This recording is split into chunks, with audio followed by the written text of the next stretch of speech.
नमस्कार साथियों, हम पढ़ रहे थे हिंदी में कारक। ठीक है, तो कारक का परिचय हमने इससे पिछली वीडियो में ले लिया है। ठीक है, आज हम चर्चा करेंगे कारकों के भेद के ऊपर, इनका अभ्यास करेंगे किस तरीके से कारकों की पहचान की जाती है। ठीक, तो सबसे पहला जो कारक है वो कारक है क्या? कर्ता कारक। और कर्ता कारक की पहचान हमने देखी थी कि कर्ता कारक की पहचान पिछली वीडियो में हमने बहुत अच्छे से कि कर्ता कारक क्या है। तो कर्ता कारक का मतलब होता है जिससे क्रिया करने वाले का क्या हो, बोध हो। मतलब ये कि क्रिया को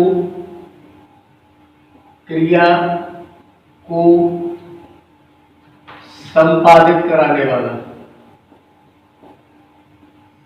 क्रिया को संपादित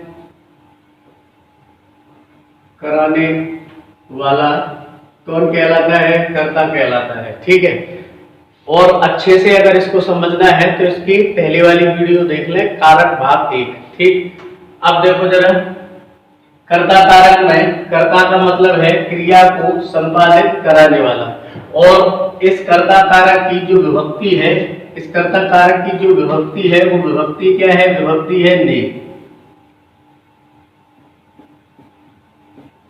विभक्ति क्या है? तो विभक्ति है ने।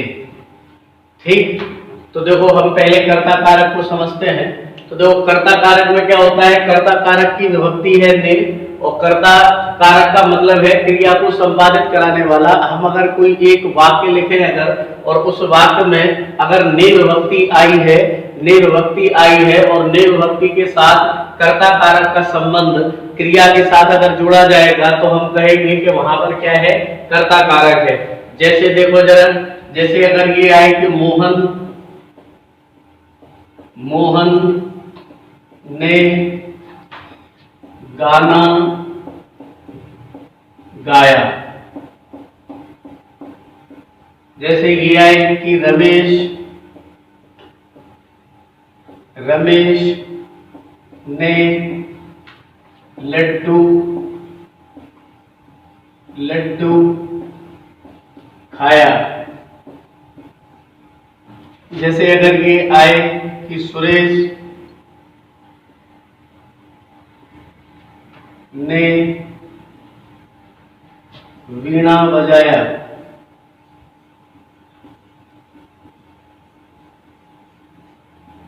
अब देखो यहां पर हम देख रहे हैं कि विभक्ति आई है क्या? ने। एक विभक्ति ये है ने, एक ये है ने, और एक ये है ने। अब हमें पहचानना किससे है? पहचानना है ये बेस है इसका। ठीक, इसी से पहचानेंगे कि क्रिया को संपादित करने वाले का पता चलना चाहिए। तो यहाँ पर देखो क्रिया क्या है?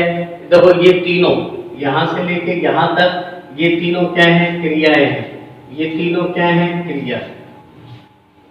और यहाँ पर मोहन, रमेश और कौन? सुरेश, ये तीनों क्या है? तो ये तीनों है कर्ता।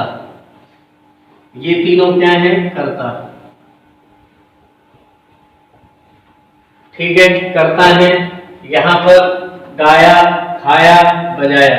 ठीक है, तो देखो, और यहाँ पर क्या? मोहन, रमेश, सुरेश, ये तीनों कर्ता हैं, और यहाँ पर ये तीनों क्या है? क्रिया हैं। ये तीनों क्रिया हैं। अब मोहन, जो गाने का काम है वो किसने किया? मोहन ने किया। जो खाने का काम है वो किसने खाया? रमेश ने खाया। जो बजाने का काम है वो किसने बजाया? सुरेश ने बजाया। अब यहाँ पर जिन लोगों ने पढ़ रखा है तो वो कहेंगे कि फिर ये तो कर्म है ना। आप कहोगे कि ये तीनों क्या है? कर्म है।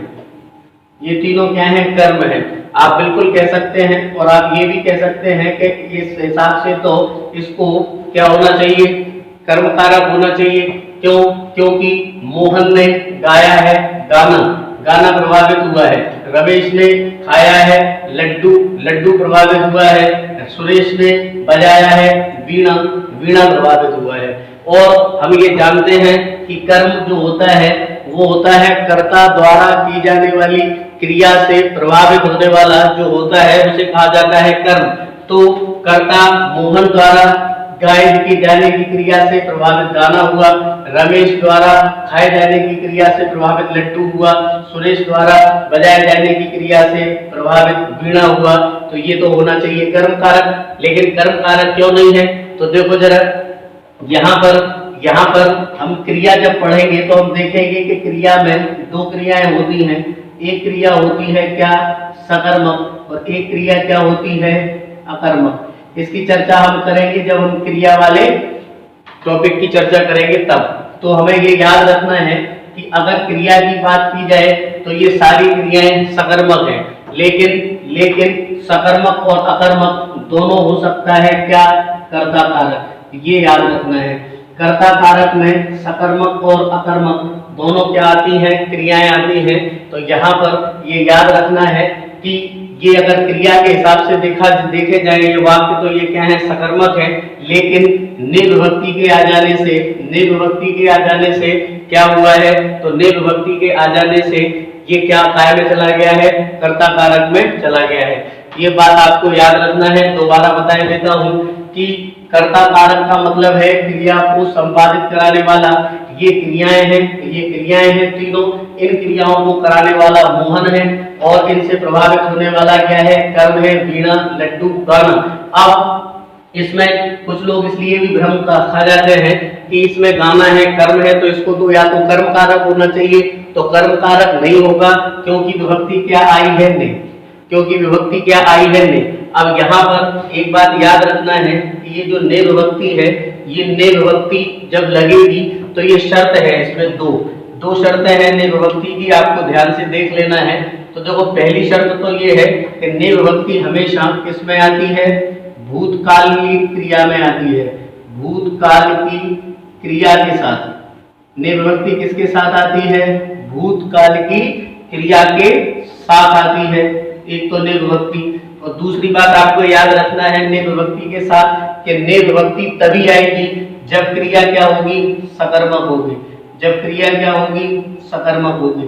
तो सकर्मक क्रिया के साथ मतलब ये कि यहाँ पर दो कंडीशन है निर्विभक्ति की। पहली कंडीशन क्या है? तो देखो कि भूतकालीन क्रिया के साथ ही आएगी और सकर्मक क्रिया के साथ आएगी, यानी निर्विभक्ति तभी आएगी। एक लाइन में अगर समझने की कोशिश करें तो निर्विभक्ति तभी आएगी जब क्रिया सकर्मक में होगी और भूतकालीन होगी। तो इसीलिए यहाँ पर हम देख रहे हैं, तो यहाँ पर देखो ये हमें भूतकालीन क्रियाएं हैं। तो देखो अगर यहाँ पर देखें कि ये निर्विभक्ति आई है, निर्विभक्ति अगर आई है तो इसको भी क्या होना चाहिए? भूतकालीन होना चाहिए और सकर्मक होना चाहिए। तो देखें जरा क्रिया क्या है। तो देखो क्रिया में ये देखो भूतकालीन है, क्योंकि भूतकालीन क्रिया की जो पहचान है वो है क्या? आइए। अभी आइए मैंने क्यों बताया है, इसकी चर्चा जब हम काल पढ़ेंगे तो बताएंगे। आई के पहचान है काय की? भूतकाल की। तो देखो इसमें क्या आया? आ आया। इसमें क्या आया? आ आया। फिर देखो ई, देखो सब में आ है। अगर मैं यहाँ पर अगर मैं हारमोनियम रख देता तो बजाई हो जाता। क्या हो जाता? बजाई। तो फिर क्या आ जाता? ई आ जाती। तो आइए जो है वो पहचान है किसकी? भूतकाल की। इसकी विस्तार में चर्चा करेंगे हम काल वाले टॉपिक में। अभी देखते हैं कि ये सारी क्रियाएं कैसी है? भूतकालीन है, क्योंकि सब में क्या आया है? सब में आ आया है। सारी क्रियाएं भूतकालीन हो गई। तो देखो ये वाली कंडीशन अप्लाई हो गई, लग गई। अब देखें जरा कि ये सकर्मक भी है क्या? तो हमने देखा कि हाँ ये सकर्मक भी है। हाँ ये क्रियाएं कैसी है? सकर्मक भी है। तो आपको याद रखना है कि अगर कर्ता कारक के साथ निर्विभक्ति आई है वो क्रिया भूतकाल में होगी और उसमें क्या होगा? सकर्मक क्रिया। वो क्रिया क्या होगी? सकर्मक होगी। तो हम कह सकते हैं कि कर्ता कारक के अंदर सकर्मक और अकर्मक की चर्चा अभी करेंगे। तो हम केवल इतना कहेंगे कि कर्ता कारक में निर्विभक्ति भूतकालीन क्रियाओं के साथ सकर्मक क्रिया के साथ आती है। सकर्मक क्रिया के साथ भूतकाल में निर्विभक्ति का प्रयोग कर्ता कारक के साथ होता है और ये कंडीशन इसके साथ अप्लाई है। इसीलिए हम कहेंगे कि ये क्या है? कर्ता कारक के सारे उदाहरण हैं। ठीक है, और उदाहरण ये मैंने आपको बता दिया, सारे उदाहरण बोर्ड पे नहीं हो पाएंगे, आप अपनी किताब में देख लें। ये नियम है ने विभक्ति के साथ। ठीक है, अगला देखो। अब इसमें कभी कभी ये भी होता है कि ने विभक्ति नहीं भी आती। अब हम देखते हैं ने विभक्ति किस कंडीशन में नहीं आएगी। तो देखो जरा,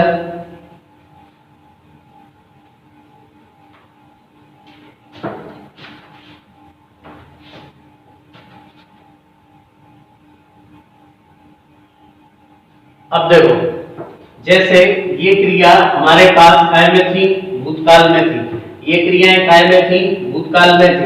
अब अगर मैं इनको किसमें बनाऊं, वर्तमान काल में बनाऊं, तो गाना गाता है। अगर मैं इसको भविष्य काल में ले जाऊं तो रमेश ने लड्डू या की जगह क्या खाएगा। ठीक है, और यहां पर लिख दें कि सुरेश वीणा बजाएगा। अब आप देखो यहां पर क्या हो रहा है, यहां पर ये हो रहा है, आप ध्यान से देखना जरा। यहां पर बहुत सरल तरीका बता रहा हूं आपको, बिल्कुल इजी तरीका, क्योंकि कर्म कारक और कर्ता कारक में बहुत ज्यादा कंफ्यूजन होती है। मैं आपको जो तरीके बता रहा हूं, जो शर्तें बता रहा हूं, जो नियम बता रहा हूं, उनको आप बड़े ध्यान से समझना जरा। मैंने यहाँ पर लिखा है क्रिया बदलनी, केवल क्या बदली है, क्रिया बदली है। मैंने यहाँ पर जो भूतकाल में था उसको तो कर दिया मैंने किसमें, वर्तमान में। जो भूतकालीन था उसको क्या कर दिया, वर्तमान। और ये जो दोनों थे इनको क्या कर दिया, भविष्य। इनको क्या कर दिया, भविष्य। और काल कितने होते हैं, 3। एक बीता हुआ कल, एक चलने वाला कल तात्कालिक, जिसको तात्कालिक कहते हैं, और एक आने वाला कल। तो जो बीत चुका है उसकी चर्चा हमने अभी की। अब हम देख रहे हैं कि वर्तमान काल, और हम देख रहे हैं क्या, भविष्य काल। तो आपको पढ़ने में अटपटा लगेगा। देखना जरा, मोहन ने गाना गाता है। आप कहोगे कि इसको हटा दो। अब हम सही है कि अब हमें किसकी जरूरत नहीं है, तो हमने क्या कर दिया, हमने लिख दिया कि मोहन गाना गाता है। इधर हमें इसी तरीके से यहाँ भी ने हटा देंगे, उसी तरीके से यहाँ भी क्या हटा देंगे, ने हटा देंगे। इसका मतलब अब आपको वाक्य बिल्कुल सही लगेंगे कि मोहन गाना गाता है, रमेश लड्डू खाएगा और सुरेश वीणा बजाएगा। इसका मतलब ये हुआ कि यहाँ पर जैसे ही हमने भविष्य काल किया और वर्तमान काल किया, तो ने विभक्ति की यहाँ पर आवश्यकता क्या हो गई, खत्म हो गई। ने विभक्ति की आवश्यकता क्या हो गई, खत्म हो गई।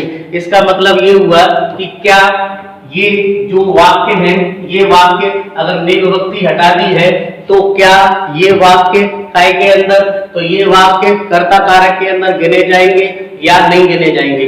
तो ये अभी भी कर्ता कारक है। क्यों, क्योंकि मैंने कहा कि ये इसका बेस है। इसको देखो, क्रिया को संपादित कराने वाला। अब देखना जरा, ये क्रिया है, गाता, खाएगा, बजाएगा, ये क्या है, क्रिया है। यहाँ पर ये कौन है, कर्ता है। अब देखना जरा, ये कर्ता है, ये क्रिया है। इस क्रिया को करने वाला मोहन, इस क्रिया को करने वाला रमेश, इस क्रिया को करने वाला सुरेश। अब क्रिया को करने वाला कर्ता कहलाता है, और क्रिया से सीधा संबंध जुड़ जाएगा, वो भी क्या होगा, कर्ता कारक होगा। तो यहाँ पर देखो, ने विभक्ति नहीं है लेकिन ये कर्ता कारक है। इसका मतलब ये निकल के आता है कि जब कभी भी कर्ता कारक को अगर हम वर्तमान काल और भविष्य काल में लिखते हैं, तो ऐसी स्थिति में ने विभक्ति का प्रयोग नहीं होता। ऐसी स्थिति में, ऐसी इन दोनों कंडीशंस में, इन दोनों में ने विभक्ति का प्रयोग क्या होगा, नहीं होगा। ने का प्रयोग नहीं होगा तो हम कह सकते हैं कि ने के बगैर भी क्या होता है, कर्ता कारक होता है। ये दूसरी बात है। ठीक है, पहला हमने देखा कि ने विभक्ति के साथ कर्ता कारक की क्रिया, कर्ता कारक की विभक्ति या कर्ता का प्रसर्ग जो है वो ने है। लेकिन अगर ने नहीं भी आती तो भी कर्ता कारक होगा, क्योंकि आपको ये वाली बात याद रखना है। ठीक, तो ने विभक्ति नहीं है लेकिन कर्ता कारक है। इसका मतलब ने के ना होने पर भी क्या होगा, कारक, कर्ता कारक होगा। आपको बस ये समझना है कि ये संपादित कराने वाला है और इसका सीधा संबंध कैसे है, क्या नाम से। अच्छा, अब देखना जरा, अगर यहां से इसको भी हटा दें, इसको भी हटा दें, ठीक है। अब देखना जरा अगली कंडीशन, अगर हम इसमें से कर्म को भी हटा दें, अगर हम इसमें से कर्म को भी हटा दें तो देखो, मोहन गाता है, रमेश खाएगा, सुरेश बजाएगा। अब देखना यहाँ पर क्या बजाएगा, कर्म नहीं है लेकिन क्रिया का सीधा संबंध है, ऐसी स्थिति में भी ने नहीं आएगा और कारक क्या होगा, कर्ता कारक में इसको कहा जाएगा। ठीक है, अब अगला नियम देखो, अगली बात देखो, अगला क्या है,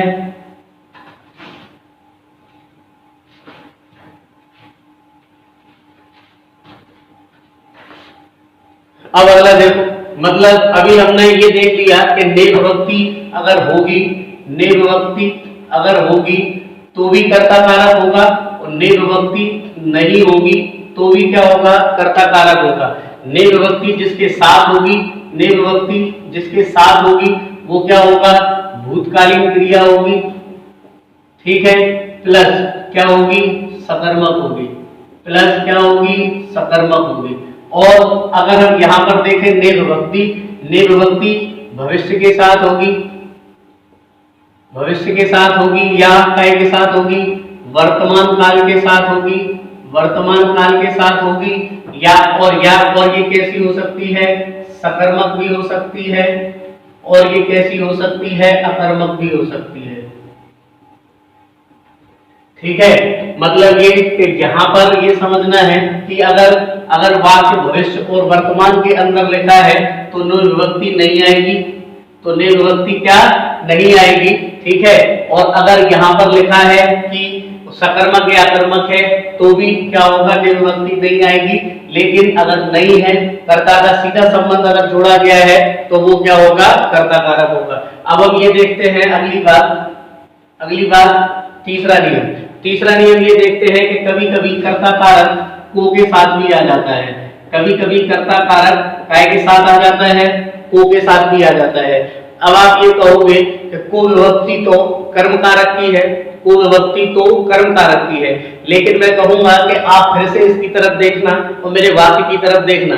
अगर आपको यहां से अगर कोई चीज अलग लगती है इस वाली लाइन से, तो हम कहेंगे कि हाँ ये गलत है, और अगर यहाँ पर सही है तो हम कहेंगे कि वाक्य सही है, कारक हमने सही चुना है। जैसे यहाँ पर मैं अगर लिखूं कि रमेश को कॉलेज जाना है, रमेश को कॉलेज जाना है। ठीक, रमेश को कॉलेज जाना है, मोहन को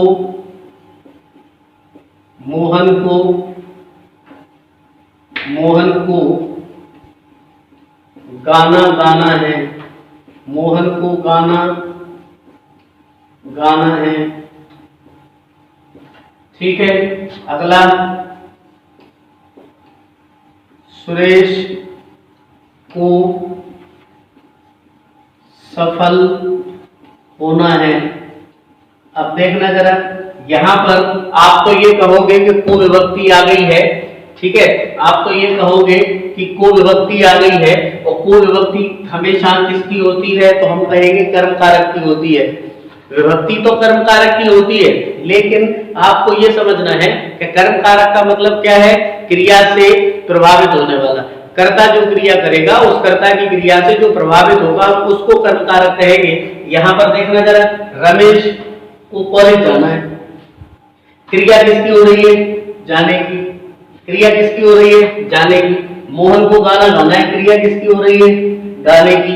सुरेश को सफल होना है, क्रिया किसकी हो रही है, होने की। अब यहाँ पर कोई दोबारा जो मेहनत करना पड़ी हमें, मोबाइल की मेमोरी हो गई थी फुल तो फिर दोबारा लिखना पड़ा ये सब। मैं देखो फिर से बताता हूँ आपको कि यहाँ पर रमेश को कॉलेज जाना है, लेकिन वो अभी उसने जाना शुरू नहीं किया। मोहन को गाना गाना है, मोहन को गाना है। ठीक है, मोहन को गाना है, लेकिन अभी गाना शुरू नहीं किया है। और सुरेश को सफल होना है, अभी हुआ नहीं है। इसका मतलब यहाँ पर क्रिया तो ये है, लेकिन ये क्रियाएं अभी शुरू नहीं हुई है। और ये जो क्रिया को संपादित कराएगा वो ये तीन होंगे, जिनको कहा जाएगा क्या, कर्ता। और ये क्या है, क्रियाएं हैं जो अभी शुरू नहीं हुई है। तो को विभक्ति को हम केवल ये नहीं कह सकते कि को विभक्ति के साथ जो वाक्य होगा वो कर्म कारक होगा। क्यों? क्योंकि आपको ये देखना है कि वाक्य में बोला क्या जा रहा है। तो यहाँ पर विभक्ति जरूर को आई है, लेकिन ये कारक कौन सा होगा? तो हम कहेंगे ये कारक क्या होगा? कर्ता कारक होगा। ये कारक क्या होगा? कर्ता कारक होगा। ठीक है, तो ये आपका क्या हुआ? कर्ता कारक। अब हम देखते हैं क्या कर्म कारक। ये दो कारकों में बहुत ज्यादा कंफ्यूजन होती है, ये दो कारकों को ठीक से समझ लेते हैं आज, फिर तो सब एक एक बार में समझ आ जाएंगे। ठीक है, तो देखो जरा, अब हम देखते हैं क्या कर्म कारक। देखो कर्म कारक में क्या है?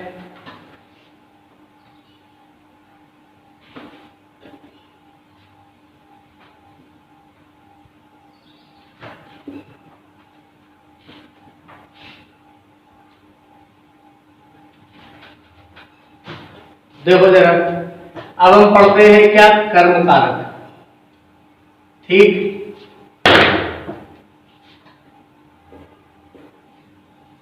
कर्म कारक, कर्म कारक किसे कहते हैं? क्रिया के संपादन से प्रभावित होने वाला जो होगा वो क्या कहलाएगा? तो उसे कहा जाएगा क्या? कर्म कारक। कर्म, और इसकी जो विभक्ति होगी वो विभक्ति होती है को। विभक्ति क्या होती है? को। ठीक, तो आपको याद रखना है कि कर्म की परिभाषा है कर्ता द्वारा की जाने वाली क्रिया से जिस पर प्रभाव पड़ेगा उसे कहा जाएगा क्या? कर्म। और इसकी जो विभक्ति है जिससे इसका संबंध क्रिया से जोड़ा जाएगा वो विभक्ति कौन सी है? तो वो विभक्ति है क्या? को। अब हम देखते हैं क्या। तो देखो जरा कि पहली बात, अगर हम उदाहरणों को देखें, जैसे रमेश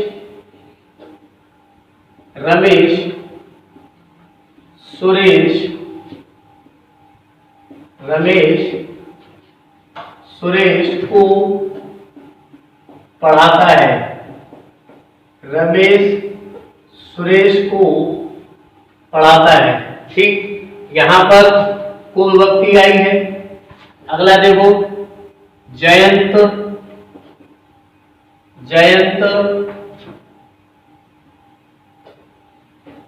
को पढ़ाया जाता है। जयंत को पढ़ाया जाता है। ठीक है, अगला, अर्जुन ने जयद्रथ को मारा। अब आप देखो, मैंने यहां पर जो वाक्य लिखे हैं इन वाक्यों में आपको देखो पहले दिख रहा है को विभक्ति यहाँ है, यहाँ पर भी को विभक्ति है, लेकिन यहाँ पर ने है और यहाँ पर क्या है? को है। तो मैंने कहा कि आपको पहले ये देखना है कि क्रिया के संपादन से प्रभावित कोई हो रहा है क्या। अगर नहीं हो रहा तो हम चाहे को विभक्ति लगी हो, चाहे से लगी हो, चाहे द्वारा लगी हो, अभी अपन देखेंगे, जो भी विभक्ति लगी हो, अगर प्रभावित होने वाला नहीं है तो हम वहां 100% कहेंगे कि ये कर्ता कारक है। लेकिन अगर प्रभावित हो रहा है तो को विभक्ति के होने ना होने से, ने विभक्ति के होने ना होने से कोई फर्क नहीं पड़ता। ठीक, तो देखना जरा, पहला वाला वाक्य क्या है? पहला वाक्य है रमेश सुरेश को पढ़ाता है। ये क्रिया है, पढ़ाने की क्या है? एक क्रिया है। पढ़ाने वाला कौन है? रमेश है, तो ये कौन है? कर्ता है। अब कर्ता द्वारा की जाने वाली क्रिया पढ़ाने से या इसके संपादन से प्रभावित होने वाला कौन है? सुरेश है। प्रभावित होने वाला कौन है? सुरेश है।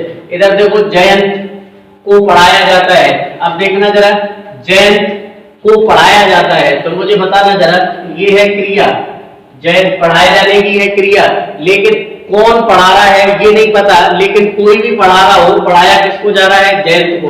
इसका मतलब यहाँ पर हमें कर्ता प्रत्यक्ष रूप से देखने को नहीं मिल रहा।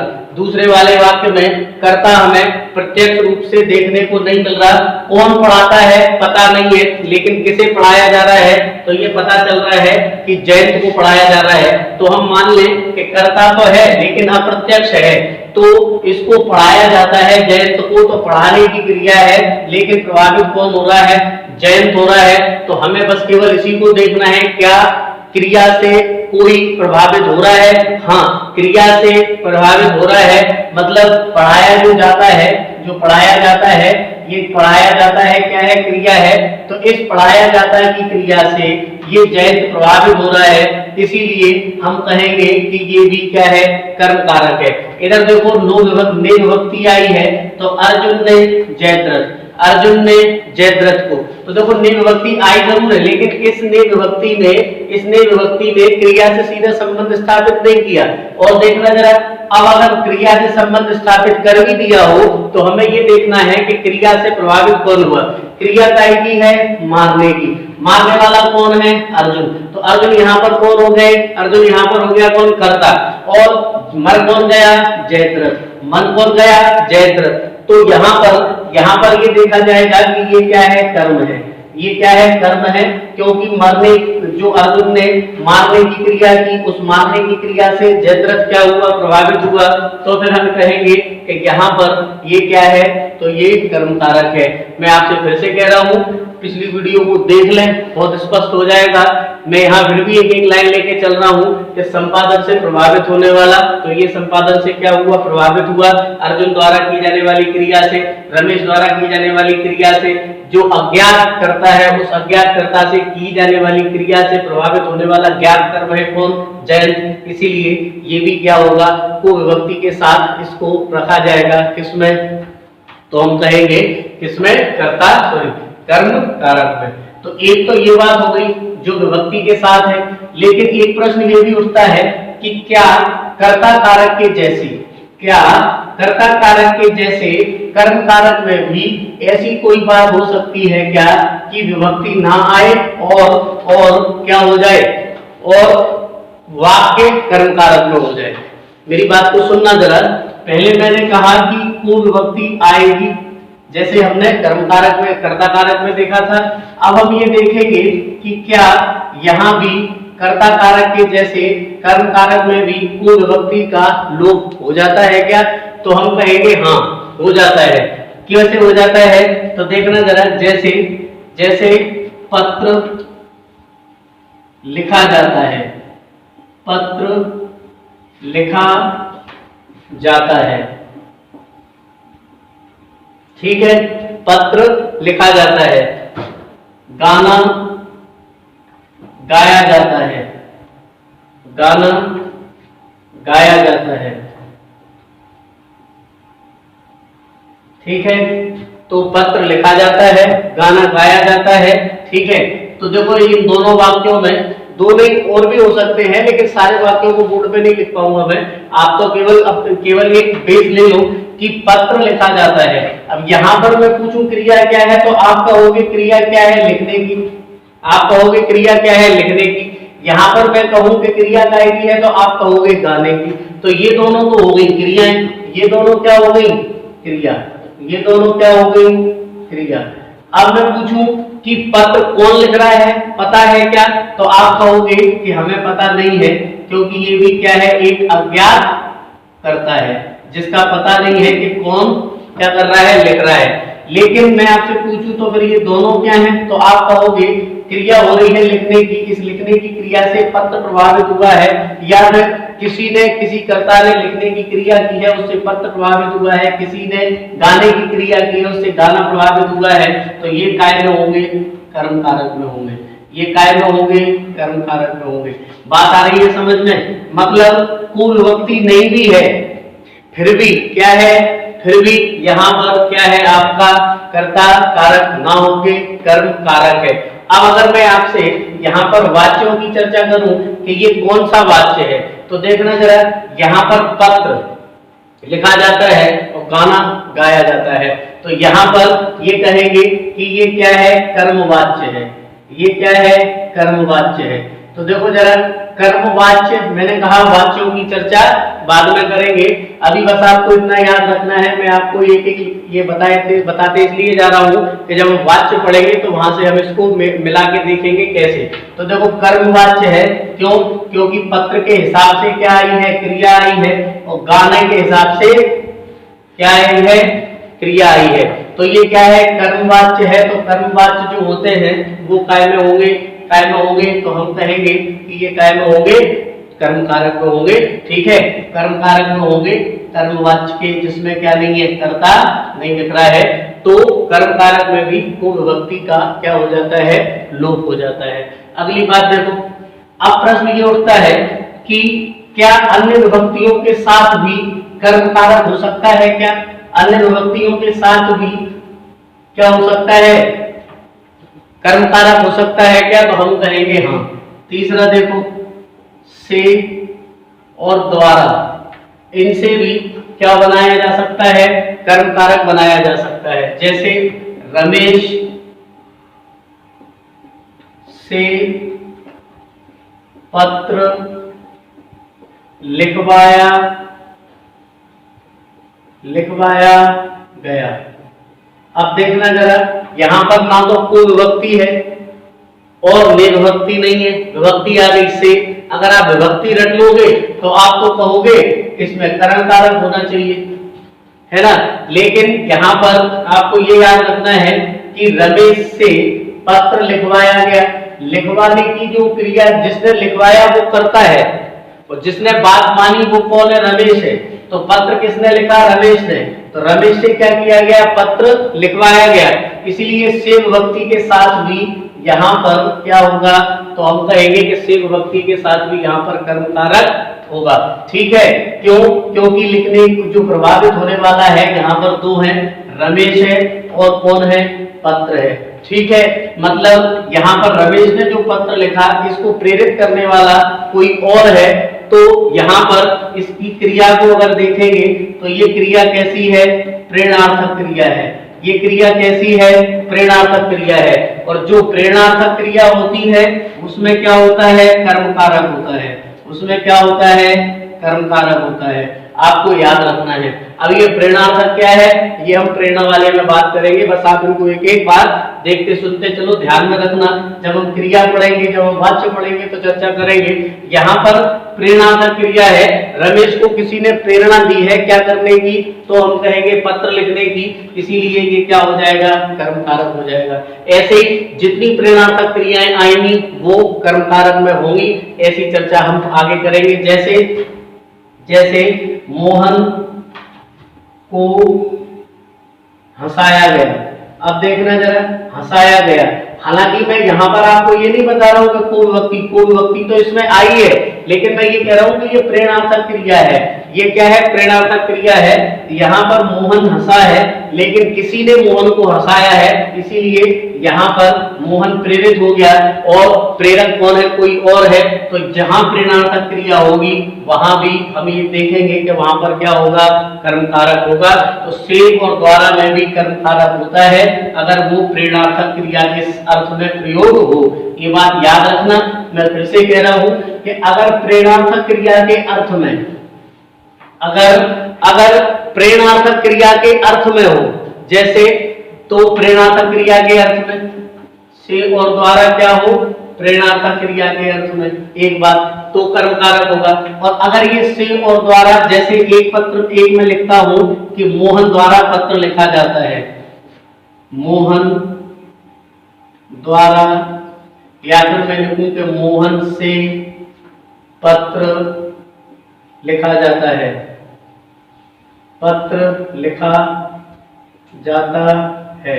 अब देखना जरा, मोहन से पत्र लिखा जाता है, यहां पर द्वारा आया है।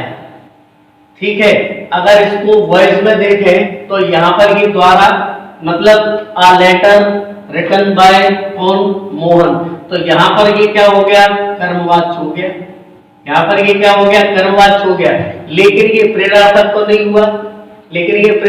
नहीं हुआ, तो आपको ये भी देखना है, बस इसका बेस क्या होगा, ये संपादन से प्रभावित होने वाला। तो यहाँ पर मोहन द्वारा लिखने की क्रिया से प्रभावित हुआ कौन, पत्र। तो ये भी क्या होगा, तो हम कहेंगे कि यहाँ पर हमने ये समझ लिया कि कर्ता, आज हमने केवल कर्ता कारक और कर्म कारक को लिया है। ये दो कारकों को समझना थोड़ा सा बड़ा हो जाता है, इसलिए आज हम इस को यहीं पर खत्म करते हैं, कर्ता कारक और कर्म कारक पर आगे चर्चा हम आगे करेंगे। अभी मैं फिर से रिकॉल किए देता हूँ कि हमने कर्ता कारक कर्म कारक में विभक्ति के साथ विभक्ति रहित देख लिए, लेकिन जो बेस है वो ये है कि संपादन से अगर प्रभावित हो रहा है तो ये होगा, और अगर प्रभावित नहीं हो रहा है तो कोई बात नहीं है, वो क्या होगा, कर्ता कारक होगा। प्रभावित हो रहा है तो कर्म कारक होगा, नहीं हो रहा है तो कर्ता कारक होगा।